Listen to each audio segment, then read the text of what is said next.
Assalamu alaikum wa rahmatullahi wa barakatuh. Good evening, everyone.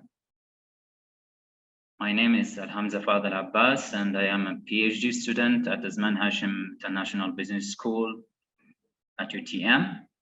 And today we are going to organize another workshop from International Student Society Iraq. And this workshop today, it will be related with designing and validating the questionnaire.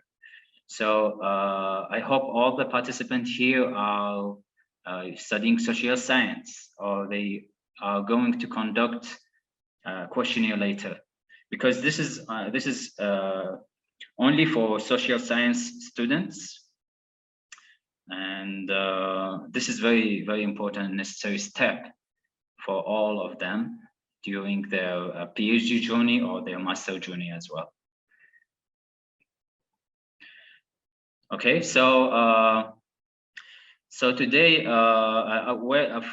first of all, I also would like to thank all the participants who joining this session for today. And this session will be one of the program that we are already conducted for this year, inshallah. And so I will start forward right now. I will not waste any more time. So as you know that every students, social science students, they have they have different steps in their study. So they have two parts. There's a theoretical part and there's practical part. So as long as you start working on the literature review and the theoretical part, after that you need to prove. You need to prove your claims, and how you do that, you need to test them. So as long as social science are conducting by interactions with the community, so as long as you contract and interact with them, so you need to do a questionnaire level, or which call a practical level, to make sure that your claims or hypotheses are accepted or are not accepted or rejected, like this. Okay, so after you finish your question, after you finish your theoretical part, you are going to conduct the practical part, which is you have the questionnaire, you build the questionnaire, and you distribute the questionnaire amongst your sample or the population, and this population contains sample, and this sample will reflect the whole population of your study. So all these things we are going to discuss for today, inshallah. And if you have any question, you can write them down on the chat box, and later I will answer you after I finish my my explanation part. Okay. Okay. So let's start now. So just a brief introduction for the workshop. As you know that in designing any questionnaire that which is worthwhile to easy to interpret globalization in any art, and you need to know the usefulness and it lies on quantifying the findings of initial exploratory phase. So questionnaire, we have two types of questionnaire or questions that we are going to conduct, which is called closed-ended and open-ended question. We will go in details also in this part. So so this in a question, the questions that you are going to ask, especially for quantitative studies, which is you need to distribute questionnaire amongst many respondents. Let's say at least 100 respondents. So the questionnaire should be simple and clear. So there will be no any ambiguity in there, and also should be devised using all concepts related to aim. And very important part, it is the validity and the reliability of the questionnaire, of the questions, is very important step before you move on to analysis. Because you know that after you collect the data and after you distribute the questionnaire and collecting the data, now you are going to analyze the data. So according to my knowledge, there's a lot of different softwares that helping you to analyze your data. The most important and the popular one is SPSS. And also this is for, let's say, for regression relationships, simple regression relationships.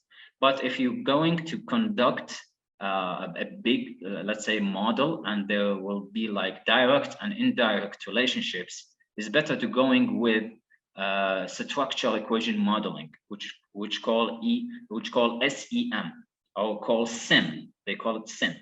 Okay, so this we are not going to go in details. Inshallah, will be in another workshop.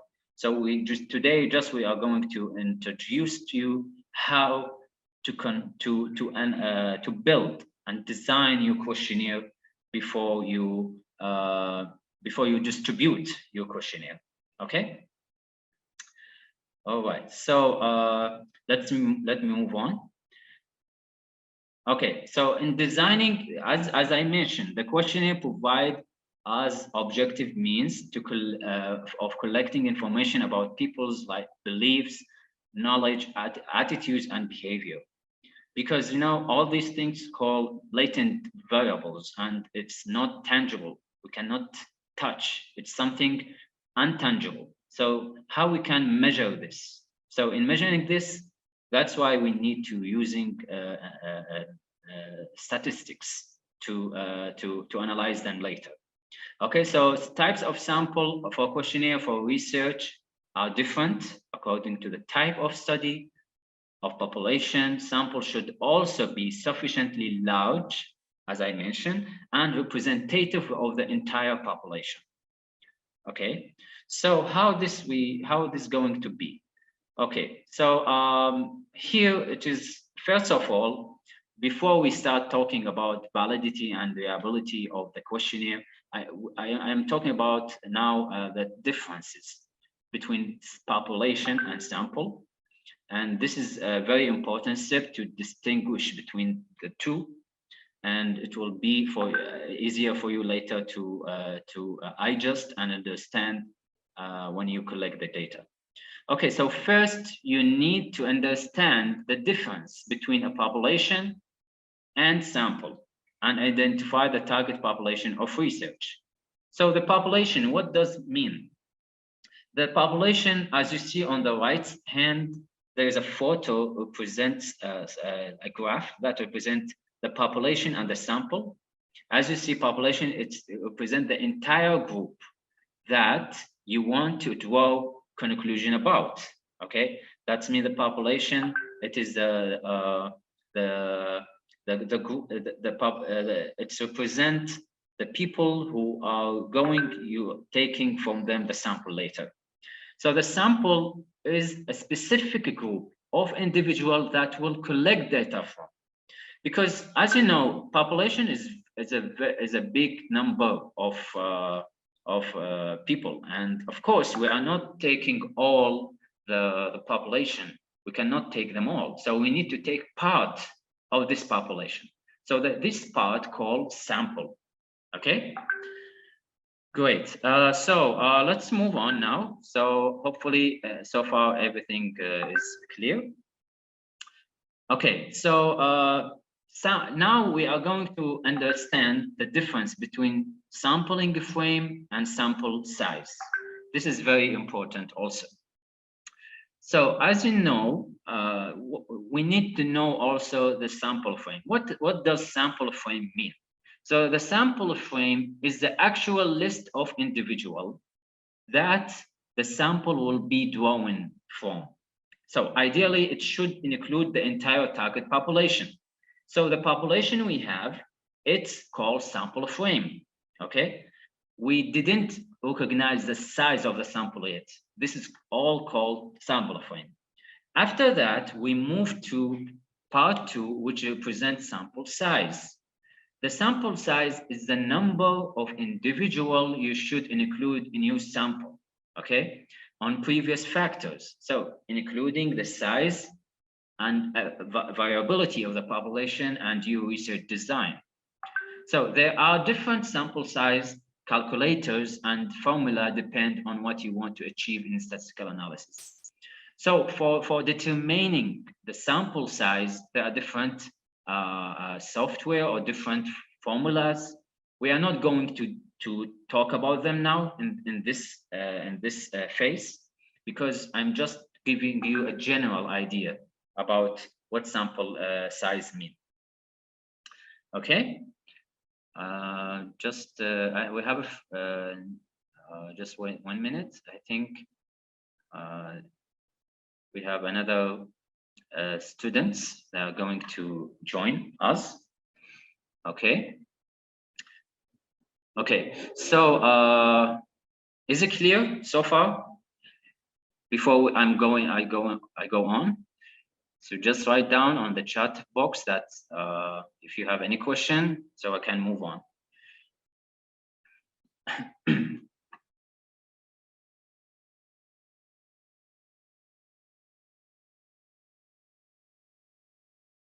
Okay, so,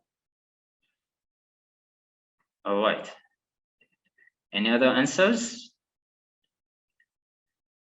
Is everything clear that we're going to the next step? Okay, for the participant, please, I need your real names and in English, if you don't mind, because as you know, we need your real names and we need them to add them as an activity for in the UTM portal later. So that will be an activity for each of you.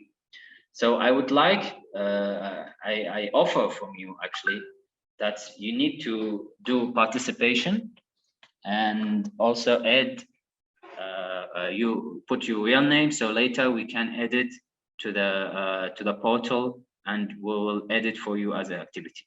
Okay. All right. Thank you very much. So far, hopefully everything is clear. Now I move on now to the next step. Okay, so let's move on. So sample size. So we're still talking about sample size. So sample size, there is a number. There is a number for sample size. So there is a rule of thumb. They're saying that if you bigger sample size, more accurate results. Okay.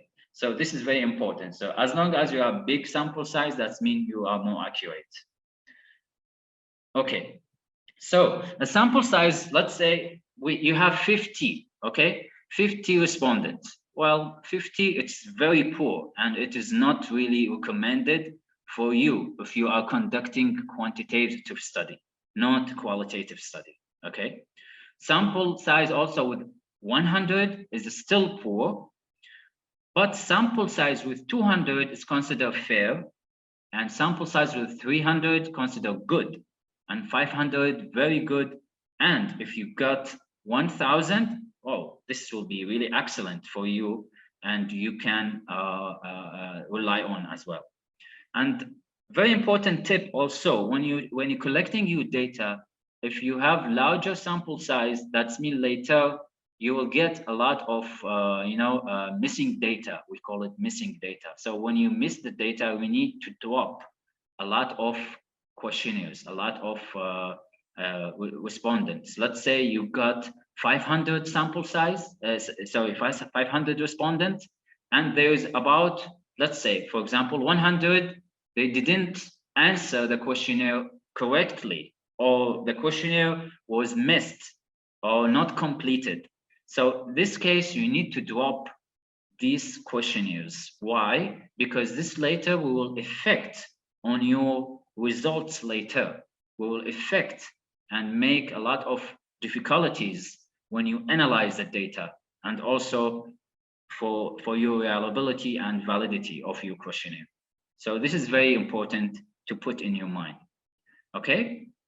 So there are no fixed rules for use of sample size for questionnaire for validation, but it's suggested, as I mentioned, to use sample size as large as possible to have higher respondent in a question ratio. Okay, good. Let's move on now to sampling methods. So in sampling methods, we have two types of sampling. This is also very important because in sample, there is different type, and you have to be aware of this type of samples. And you, after you know each type of sample, you will take a decision and for choosing one sample type in your study. Okay, so we have probability sampling and non-probability sampling. So for probability sampling, it involves with random selection. That means every one of the respondents have a chance to be selected. But for non-probability sampling, it's involved for non-random selection, which is depend on the researcher point of view. So that means he can choose the random selection based on their criteria.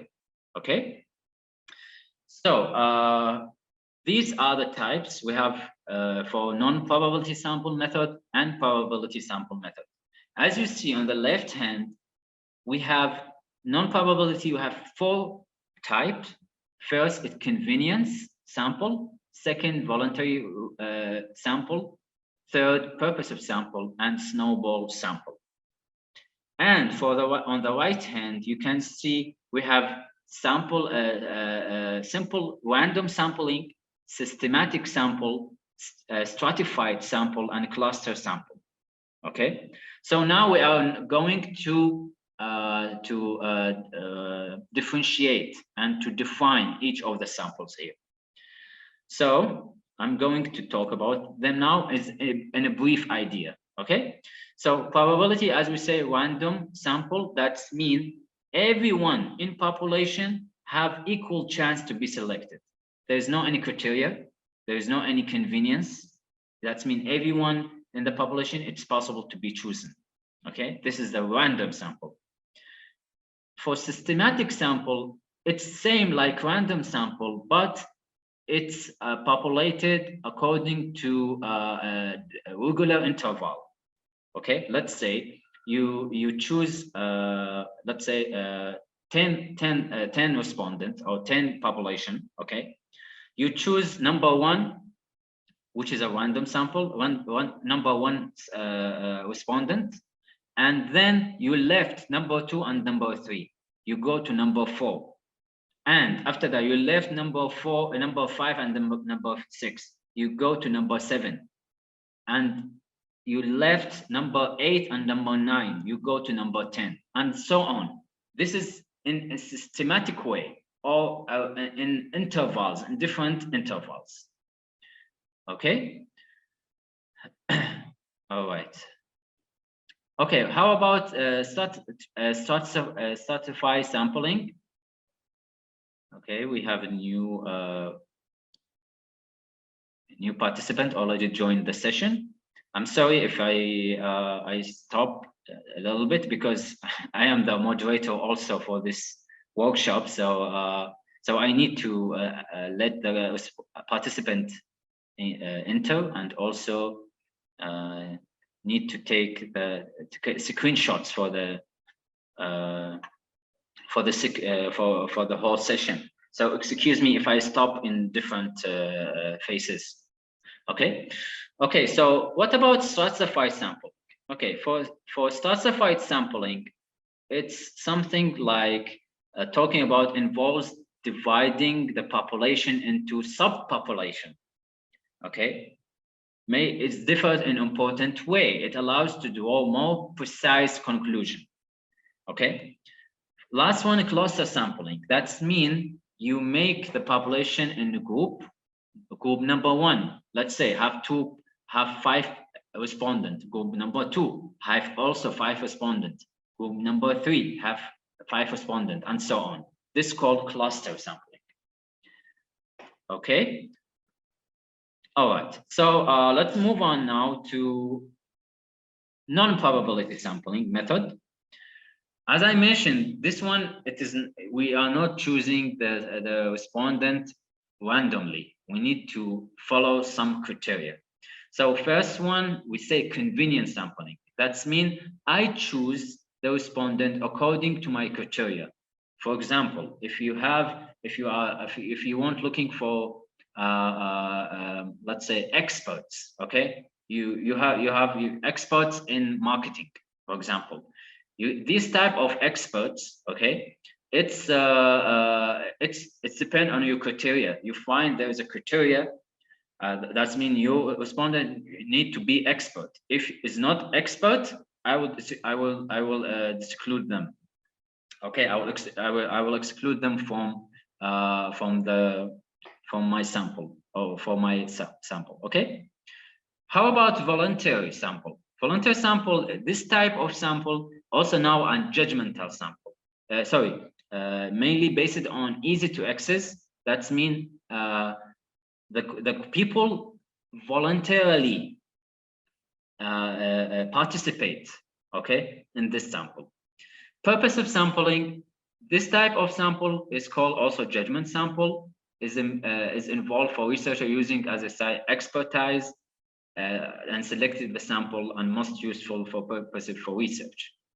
Okay, the last one is snowball sampling. Snowball sampling, you give a questionnaire for a respondent, answer the questionnaire, and he will take the other questionnaire to another respondent.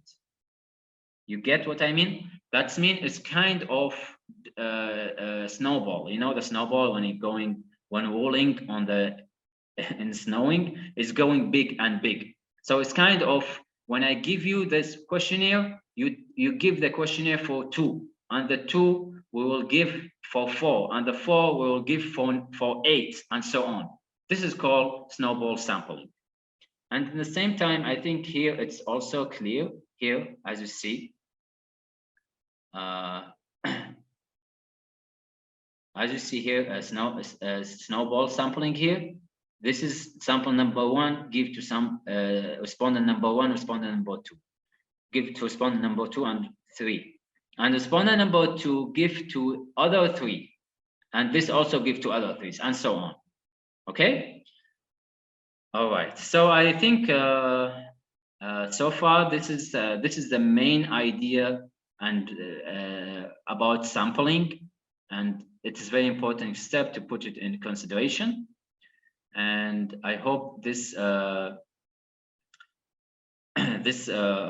session so far is very clear for you. So before I move on to questionnaire, before questionnaire design, we have question type. Okay, so in a question type, as I mentioned, we have open-ended question and closed-ended question. Okay, and what is the difference between the two? I just erase this. Okay, so what is the difference between these two questions? Okay, first is open-ended question. So open-ended question, that's mean I will give the time to respondent to answer whatever they want.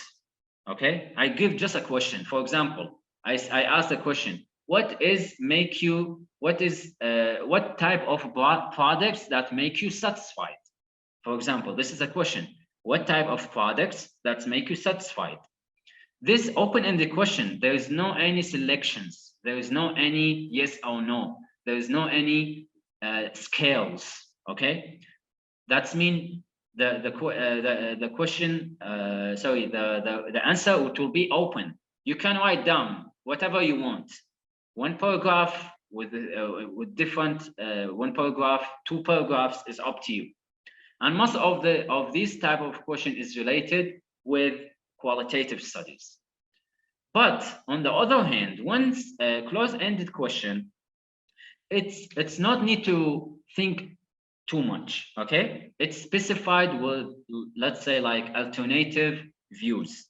it's subjected to, let's say, for example, yes or no. Let's say, are you satisfied with, let's say, for example, are you satisfied with your new iPhone? For example, the new version of iPhone. Yes or no, that's it. I give you two choices, yes or no, that's it. This type of question called and close, okay? Sorry, close-ended question, close-ended question. The same thing when we're talking about the scale, okay? Liggett scale. You know what's mean Liggett scale? That is contain 7 dividends or 5. Agree, completely agree, agree, neutral, disagree, completely disagree. These are Liggett scale criteria. So when you answer the questionnaire here, you need to choose one of these options. Okay, you cannot choose any other thing. So this way, this process called close-ended. This type of question called close-ended. And most of quantitative studies rely on close-ended questions. Okay, so this is very important. Also, you need to put in your mind when you're understanding the differences between open-ended and close-ended questions.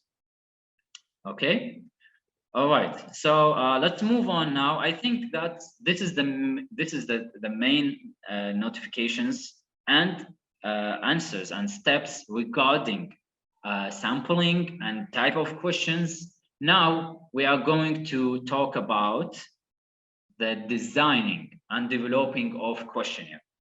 Before I continue, I would like to see if anyone have a question before we go on. Please write down on the chat box. And I'm going to take a snapshot for the audience. Just give me 1 minute, please. Thank you very much.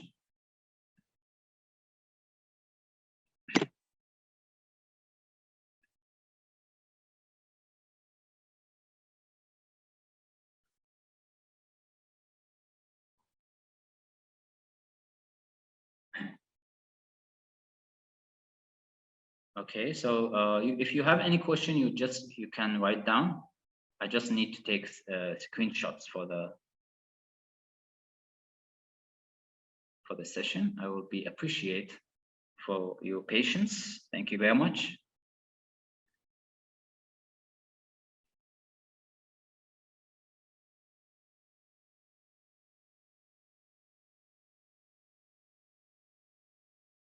Okay.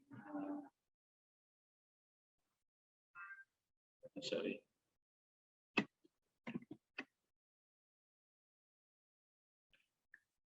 And also, I'm going to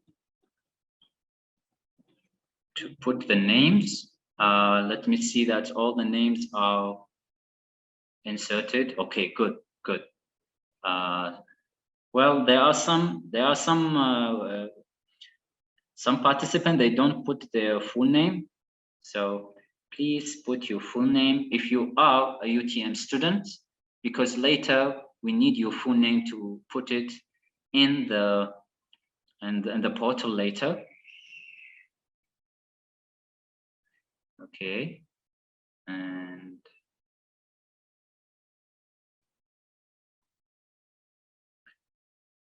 okay, all right. Okay, done.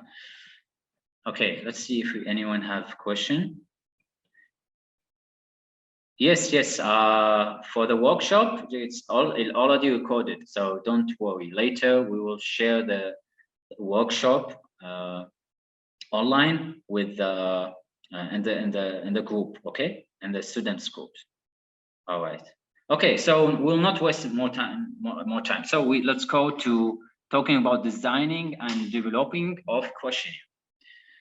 All right. So very important tip. The various process or issue, you need to understand that designing and developing questionnaire, it's very fundamental and critical phase in quantitative studies. So that's mean you have to understand that and identify the problems of your study. At the same time, you have to determine the issue of each construct you have in your study. Determine the dimensionality of the construct, and you need to know the formats of questionnaire, how it will be, the items of the questionnaire. It will be 4, 5, 6, and so on. Is your questionnaire will be closed-ended or open-ended? And also put the guideline for the respondents to understand how they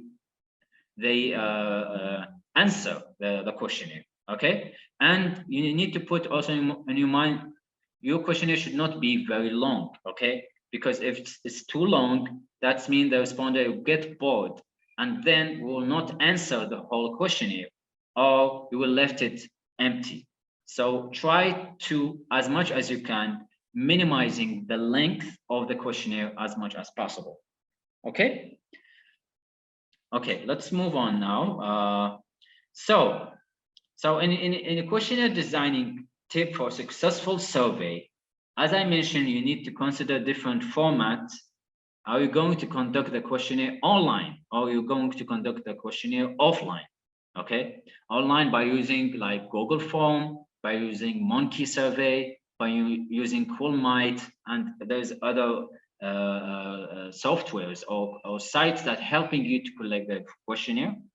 This is for online. And for offline, as you know, you need to print and make hard copies for the questionnaire, and you need to go to the location for your population and distribute the questionnaire over there. You can do it by yourself, or you can hire someone or friends or anyone he can helping you in this process. Okay, and also the survey duration should be short, not too long, as I mentioned. And you need to put in your mind the language. Okay, language also important. Is the questionnaire will be in Arabic, for example, in English, or any other language? This is very important. So when you do the the translation later, it should be depict and should be in symmetric with the real version. English version, Arabic version, it should be match. Okay, and also you need to put on your mind that the questionnaire should be accessible, and there will be guidelines, as I mentioned, for them. Okay, and you need to test the questionnaire also. How do you test? There is a process called pilot test. That means you take, for example, after you finish your questionnaire, let's say you take about 25 to 20 respondents from your population, and you distribute them the questionnaire for this 20 respondent. And after you collect the data, this is called initial, they call it initial step or initial phase. You need to check that the questionnaire, it's already has been understood from the respondent, and the questionnaire, it is easy to understand and not too long, and the respondent already answered it accurately. Okay, this step important. After you check them and you see that in pilot test that everything is good, and the items of the questionnaire, it's understandable and easy and accessible, then you proceed to distribute the final version of your questionnaire to the final population, which is, let's say, about 200 or 300. Okay, so these tips very important to make a very successful survey. Okay, good. Now let's move about talking about the construct of validity and reliability. This process is critical and is very important. So we need to understand it precisely and accurately. So as you know, in construct, it is an important parameter in the research environment and the entire questionnaire. So it is designed to measure one or more constructs that are related to the research problem under consideration. So we need to understand two components of construct validity: convergent validity and discriminant validity. So first of all, we need to understand what is the difference between these two constructs or these two types or component of validity. Okay, the first one, which is called convergent validity. This is type of parameters which is understand the degree in which two constructs that are measured are related theoretically and are in fact related together. Okay, for example, convergent validity, that's mean the construct, let's say for example, customer satisfaction. Okay, customer satisfaction, it is a construct, and this construct has items. These items is the measurement of that construct. Let's say, for example, one of the items say, I am satisfied with the products I buy from for example, from a specific company. Okay. Item number 2, I am happy with the products I already buy. Item number 3, I feel, let's say, confident, and let's say I feel confident to use this product, and I'm happy to use it as well. So this is an example. So these types and these items should reflect the construct itself, the satisfaction. This is called convergent validity. If you say, for example, under customer satisfaction, there is an item said that let's say I like to share the products with friends. Okay, share products with friends is reflect the customer satisfaction or not? You need to ask yourself.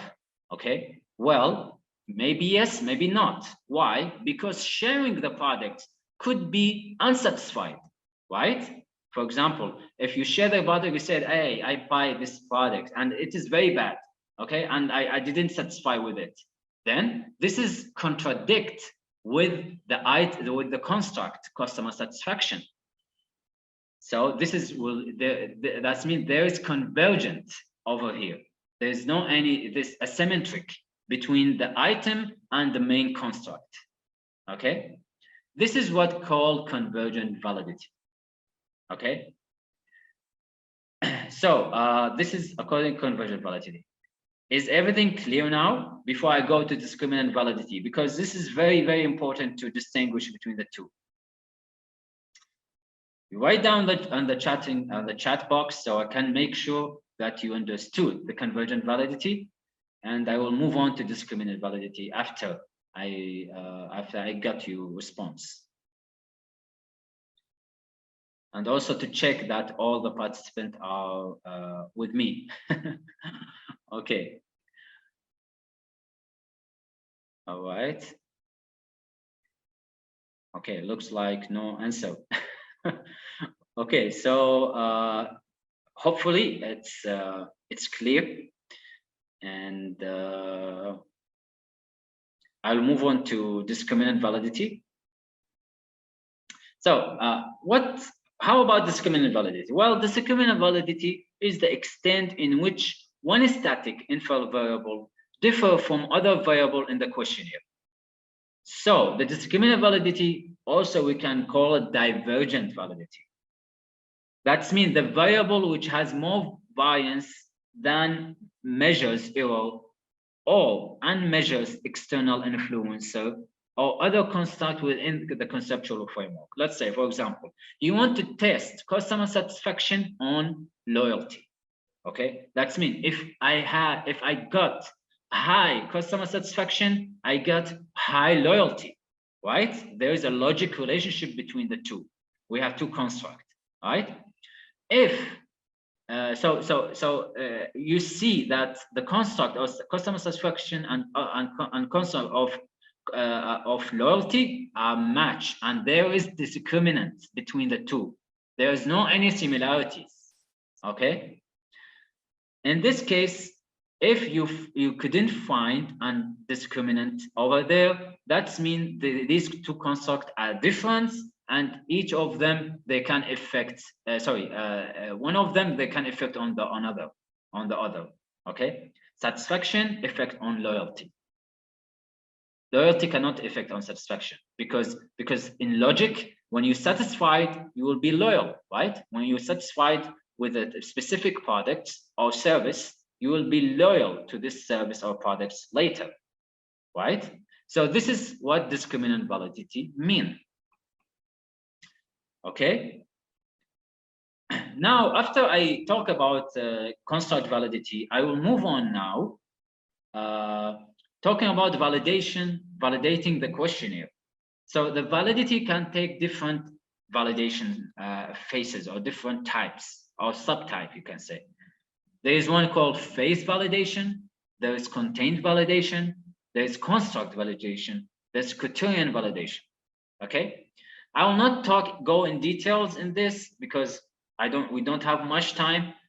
I will just say that construct validation, it's the most popular one. Why? Because contain the two variables I already mentioned, the discriminant validation and convergent validation. Other validation, probably it's more related like phase validation, criterion validation. It's more related with quantitative studies, like when you make like interviews or make a phone call interview to collect the data. So these are different type of validation, but the most important and the most popular one is construct validation, which is most important in quantitative studies. And also this is my domain, this is my specialization as well. So for the other validation, I don't have much knowledge about it because I'm just giving you a general idea about it. But the most important thing and the popular one is construct validation. Okay, so these are also talking about the validation and different type of validation. As I mentioned now, the contained, the phase validation. I'll not go in details. And okay, now after we finish the validation, now we will talking about reliability of the questionnaire. And we need to know what does reliability mean? Okay, so the consistency of the survey result can be verified by checking reliability of the questionnaire. So reliability is tested to help to determine the error that could happen in contained sample, variation of demographical characteristics of respondent, like or choose and accept the score weights of measurement scale. So this following point is very important to put in your mind when you're trying to understand reliability. So first one, reliability is concerned about questionnaire-based survey measurement, provide stable and consistent result. You need to show that questionnaire it's stable and consistent when we do, as I said, pilot study, that it is reliable. And reliability also concerns repeatability of the results. For example, when you do when you collect the data, you see that some questions, some answers, sorry, for the questionnaire, it is repeated. Let's say we're using Likert scale, okay, and you have 5 different responses: 1, 2, 3, 4, 5, okay, which is from disagree, from completely disagree to completely agree. Let's say one of the respondents, he choose, let's say you have 5 choices, he choose 5, 5, 5, 5, 5, okay, or 4, 4, 4, 4, 4. This type of question is unacceptable. Why? Because this will create discrimination later, and this will affect on your results. So if you got this type of question, of answers, sorry, in your questionnaire, you need to drop them, okay? You need to remove them to get more reliable data, okay? So this is the main idea about the reliability. And how we test reliability when we say we do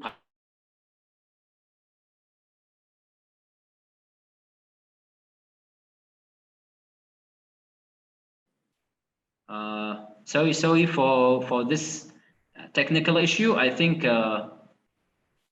it just I have technical issue and it get out. Sorry for this.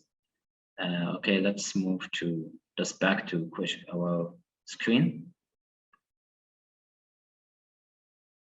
Okay, please just write on the chat box. Are you seeing my screen so I can move on? There's a technical issue happened. Sorry for that.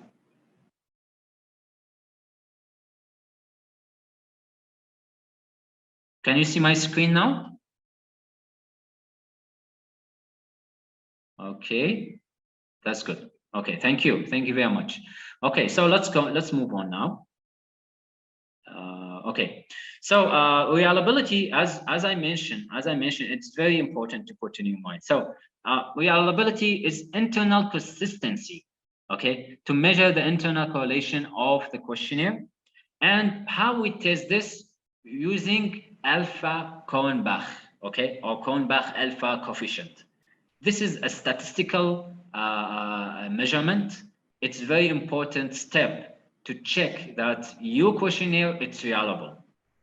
So the Kornbach alpha, usually for the most of the social science studies, they test it and they check it by using SPSS. You can use other software like a PLS or AMOS, but at the first glance, SPSS is the most important one. Okay, so how we need to know the rule of thumb for coefficient alpha Kornbach, and this will lead to us to this table. So this table is very important. Why? Because this is a criteria you have to follow while you understanding the internal consistency. Okay, you see that value of Kornbach alpha, the value, the minimum one, which has been agreed from different scholars and researchers. They said that 0.7, it is adequate internal consistency. So if you get below 0.7, that means you have little consistency, and this is not good. Okay, if you get 0.7 and above, okay, this is considered good, and this is considered you have high internal consistency. Okay, so you see here, for example, we have 7 criteria. The value number 1, 0. That means this questionnaire have a lot of issue if you got this result from SPSS. So that means you need to check your questionnaire exactly. Okay, if you got 0.7, if you got 0.5, you have consistency, but it's low. Then you should disgrade or revise. You need to recheck the questionnaire. If you got 0.7, it's moderate internal consistency, and it's still okay. If you got 0.9, well, it's look high internal consistency. It is very good. So it's better to move on to the next step in analysis. If you got 0.1, okay, sorry, 1.0, it is perfect internal consistency. So the rule of thumb is alpha Kornbach should be 0.7 and above. It will be dependable. It will be recommended.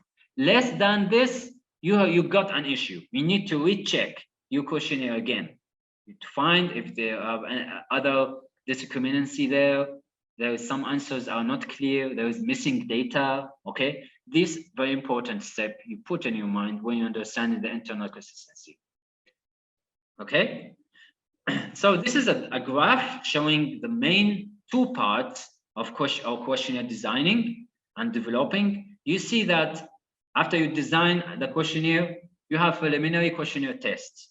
So the preliminary questionnaire test divided 2 parts, reliability and validity.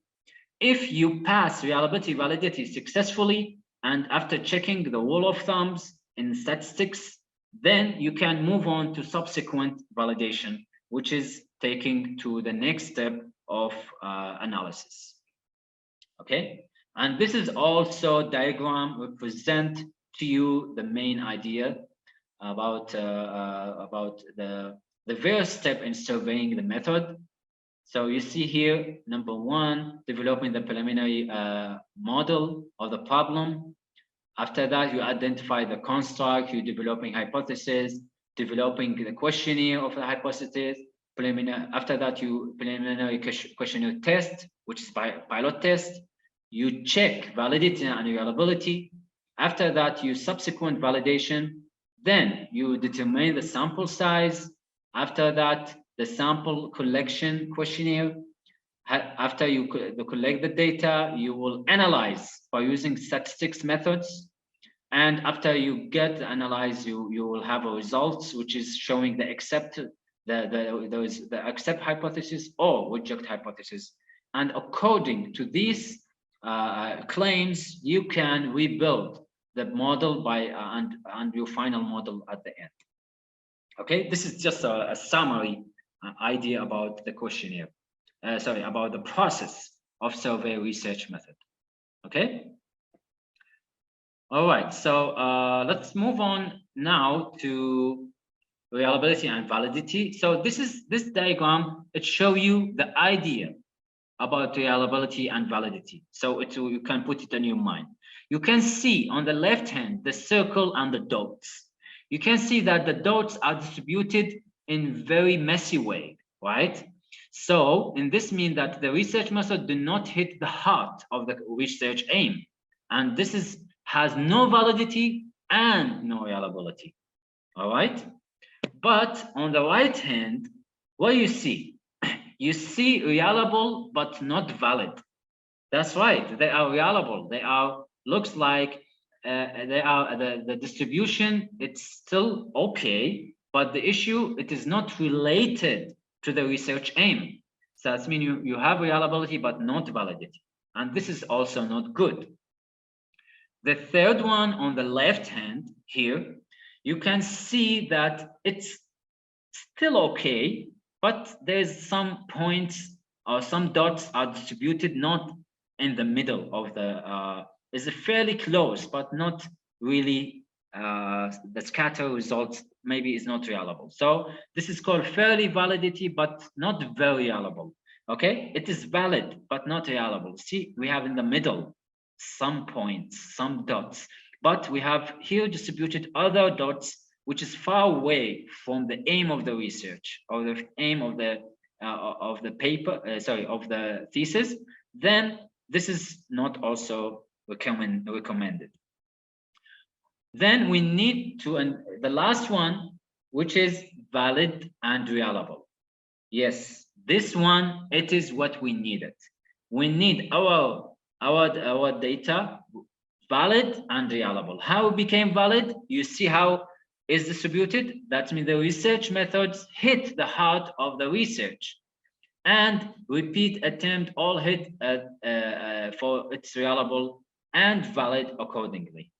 Okay, this is very simple diagram showing you how reliability and validity is. So the fourth one, this part over here, it's very important. If you get this results, that means you are safe, and now you are ready to move to the next step in your analysis. All right, good. All right, so the statistical software that we're using for validation, as I mentioned, there are different, very different type of software that you can use. So, but the most important and the most popular one is IBM SPSS. Okay, and you can see the site also. The site for the program or for the software is already put it also here. And you have MaxStata, you have SAS Stata, you have XL Stata, you have Storing, NCSS, Acastate, Wizard, Mac, and MATLAB. Sorry, Minitab. Sorry, Minitab. Okay, these are different software used for validation. All right, so you can use any of them. It's okay, no issue, no problem, as long as it can test your validation. But again, I repeat that SPS is most important, and I recommend to use SPS as well. So it's up to you as a researcher. Okay. All right. So the last thing I would like to share, if you are interested to know in details how the questionnaire survey and design can be interpreted in details. So I'm very understanding, and it is very important that you need to understand the questionnaire survey. There's a different publication and resources and references you need to depend on. Questionnaire survey and questionnaire design. You can say Warwick and B and Kahoot. There are recommended references and books you can understand and you can read if you want to go in details to understand the survey of the questionnaire. Okay, you have this type of books, and hopefully this session was very useful and recommended and important for all of you. Thank you very much, and I think that's all I have for today. Well, I finished in 1 hour. That's good. And thank you for your time. Thank you for your attendance. I hope this session was useful and informative for all of you. So now I will move on to the questions. So any questions you can write down, and also I will reactivate the microphone. So if anyone want to talk to me by voice. Okay. All right. So let's see if we have any questions over here. Okay. Okay. Musa has a question. He said discriminant or divergent validity. I says no, that the opposite side is not true, and process to define the relationship. The final results show that relationship exists. How reliable in the research or study?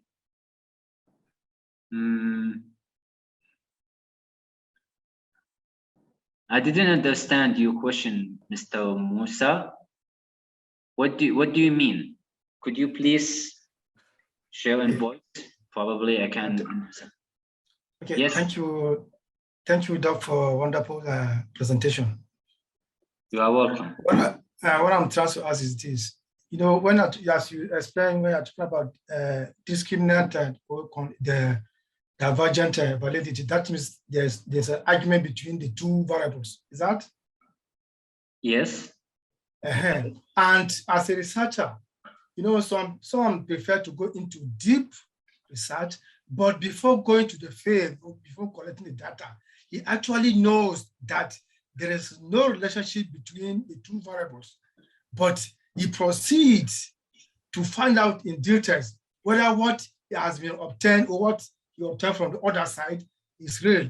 But at the end, actually, you know that there's no relationship, maybe based on another person's findings. But he proceeds with the research, and at the end, he found that the relationship exists between the two variables. So is that research? Then I said, how reliable is that research? Because for instance, maybe someone has done a research, maybe 2 or 3%, but the result shows that there's no relationship. That is under the discriminant validity. But has the second, maybe the third researcher proceed and found out that there is a relationship. So how reliable is that research? Because already the two contenders shows that there's no relationship, but the last one proves there's a relationship. That is the question. All right. Thank you. Actually, you need to understand that when I talk about validity and reliability, it's not representing the path between two variables or the relationship between two variables. No, the discriminant validity, it's talking about the reflection of items for that variable. Okay, is these items represent that variable or not? Okay, this is the idea about the discriminant validity. And also when you have two constructs, I am not testing the relationship. No, not here. Reliability and validity talking about the consistency between the items and the main variable. Okay, and differentiate that item and construct or variable number 2 from variable number variable number 1 from variable number 2. Variable x different from variable y. Variable x has items, and these items reflect the variable x. Variable y also has item, and this item reflects the variable y. You understand? This is the main idea about discriminant, the validity and reliability. It's not about testing the relationship between x and y. Okay, this step when we will start it, after we check that our data or our constructs are reliable and also there is a validity, then we move on to check the relationship, the direct relationship between x and y. And this direct relationship, we call it regression relationship. Okay, the regression, that's mean x have effects on y. So we build our hypothesis. Let's say hypothesis is, for example, customer satisfaction have a positive effect on loyalty. This hypothesis, we cannot test it by reliability and validity. No, we're using regression equation. Okay, linear relationship between x and y, between customer satisfaction and loyalty. You get the idea? Yes. After that, when you check there are a relationship, that's mean your hypothesis is accepted. If there are no relationship, or let's say, there are no effects or negative effect, that's mean the hypothesis is rejected. This is completely different from reliability and validity. This is another step after reliability and validity, which call direct relationship, or like we call path analysis, which is showing the relationship between x and y, and should see how x affect on y. Okay, and this is we're using linear equation, which is a regression equation, linear relationship, and we can use, if we have a complex diagram or model, we use structural equation modeling, which is divided to measurement model and structural model. I'm not going to go in details in this session, but inshallah in the future I'm going to conduct and organize another workshops regarding the analysis. Okay, so thank you for your question, and I hope my answer was clear. Communicative and perfect. Okay, thank you.